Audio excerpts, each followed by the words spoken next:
Good morning class 8। आपका जो कल का टेस्ट होगा उसके क्वेश्चन है। फर्स्ट सिंथेटिक फाइबर इज, सबसे पहला आपका संश्लेषित रेशा इनमें से कौन सा है। चार ऑप्शन आपको दे रखे हैं, nylon, rayon, silk and cotton. ठीक है, तो इन चारों में से कौन सा आपका पहला सिंथेटिक फाइबर है, यानी संश्लेषित रेशा है। संश्लेषित रेशे का मीनिंग क्या है, जिसको कहाँ बनाया जाता है, ऐसे रेशे जिनको फैक्ट्रीज में बनाया जाता है। ठीक है, तो इनमें से सबसे फर्स्ट जिसका निर्माण हुआ है फैक्ट्री में वो कौन सा है। आपने इन चारों ऑप्शंस में से एक पे क्लिक करना है। नेचुरल पॉलीमर इज, नेचुरल का मतलब क्या, प्राकृतिक। प्राकृतिक पॉलीमर इनमें से कौन सा है। पॉलीथीन, पॉलीथीन क्या प्राकृतिक है। प्राकृतिक का मतलब क्या है कि इसको हम फैक्ट्रीज में नहीं बनाएंगे, ये प्रकृति में अपने आप पहले से ही विद्यमान है। ठीक है ना, तो पॉलीथीन है, पॉलिएस्टर है, कॉटन है, या इनमें से कोई नहीं। तो इन चार ऑप्शंस में से आपने एक को क्लिक करना है। ठीक है। Fibre used for making toothbrush, आपने ऐसे फाइबर का नाम बताना है जिसका यूज टूथब्रश को बनाने में किया जाता है। आप जब टूथब्रश करते हैं तो उसमें आगे से फाइबर लगे रहते हैं। ठीक है, जिसकी सहायता से आप ब्रश करते हैं, तो वो किसका बना होता है, टेफ्लॉन का, नायलॉन का, कॉटन का या रेयॉन का। तो इन चार ऑप्शंस में से एक ऑप्शन उसमें सही है, उस पर आपने क्लिक करना है। The coating on non stick cookware is, जो आपके नॉन स्टिक बर्तन होते हैं जिन पर खाना नहीं चिपकता है, तो उस पर जो कोटिंग की जाती है वो किसकी होती है। इनमें से पहला दे रहा है टेफ्लॉन, दूसरा रेयॉन, तीसरा नायलॉन और चौथा नन।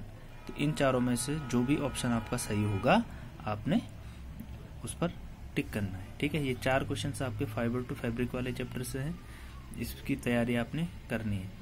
पांचवा है metal stored in kerosene is, ऐसे मेटल का आपने नाम बताना है, ऐसी धातु का नाम आपने बताना है जिसको कि केरोसिन ऑयल में रखा जाता है, यानी मिट्टी के तेल में उसको डुबो करके रखा जाता है।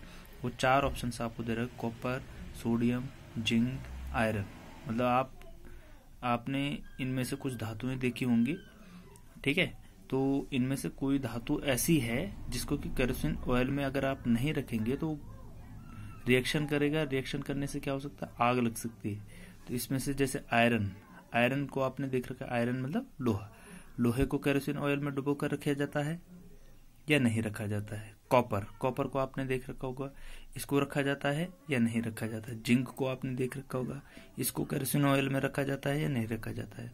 सोडियम, सोडियम को केरोसिन ऑयल में रखा जाता है या नहीं रखा जाता है। तो इन चारों ऑप्शंस में से एक ऑप्शन सही है, आपने उसको करना है। ठीक है।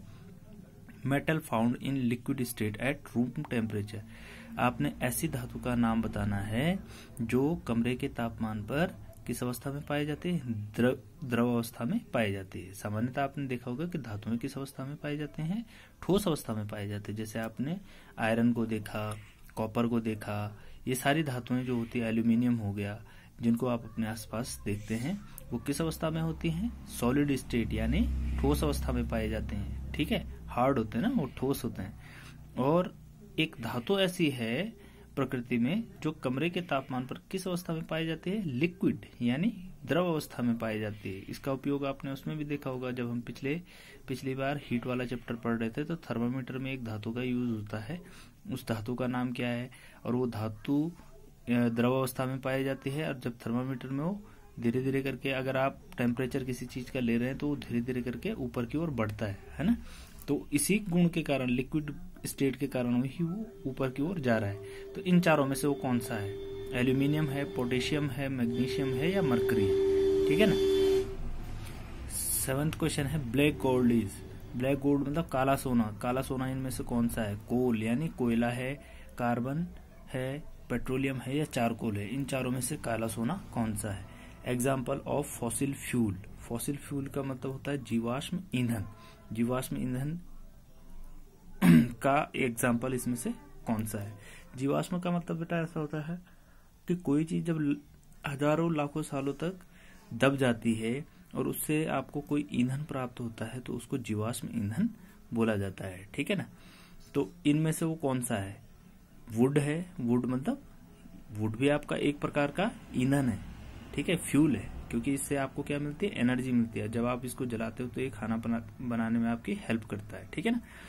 तो क्या जीवाश्म ईंधन आपका वुड है, कोल है, कोल मतलब कोयला, कोयला आपने सुना होगा कि इसको खनन से आप धरती के नीचे से प्राप्त करते हैं, ठीक है। जहाँ इसकी मात्रा बहुत ज्यादा होगी वहां से इसको निकाला जाता है, ये भी आपको एनर्जी देता है। केरोसिन ऑयल भी आपका समुद्र से निकाला जाता है। टर्पेंटाइन ये भी आपका एक प्रकार का फ्यूल है। तो ये चारों टाइप के फ्यूल हैं। इनमें से आपने बताना है कि फॉसिल फ्यूल जीवाश्म ईंधन कौन सा है। तो जीवाश्म ईंधन आपने इसमें से बताना है, ठीक है। Non metal used to disinfect water is, आपने एक ऐसे नॉन मेटल यानी ऐसी अधातु का नाम बताना है जो वाटर को, पानी को डिसइंफेक्ट करता है, मतलब उसको शुद्ध करने में हेल्प करता है, ठीक है ना।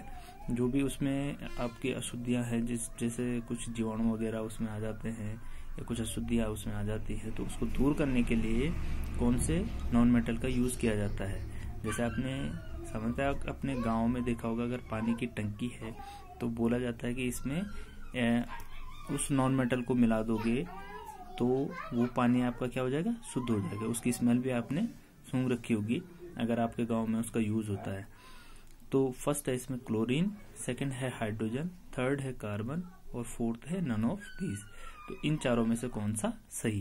तो इसको तो आप अपने गांव में अगर बड़े बुजुर्गों को भी इस प्रश्न का उत्तर आ सकता है, या जो आपके गांव के प्रधान हैं, या अगर आप पानी के विषय में थोड़ी सी जानकारी रखते हैं कि पानी में, जैसे आजकल बरसात का टाइम है, तो इस समय शुद्ध करने के लिए कौन सी नॉन मेटल का यूज उसमें किया जाता है। 2 टाइप के उसमें चीजों का यूज करते हैं हम, ठीक है। तो उनमें से एक इसमें है, ठीक है।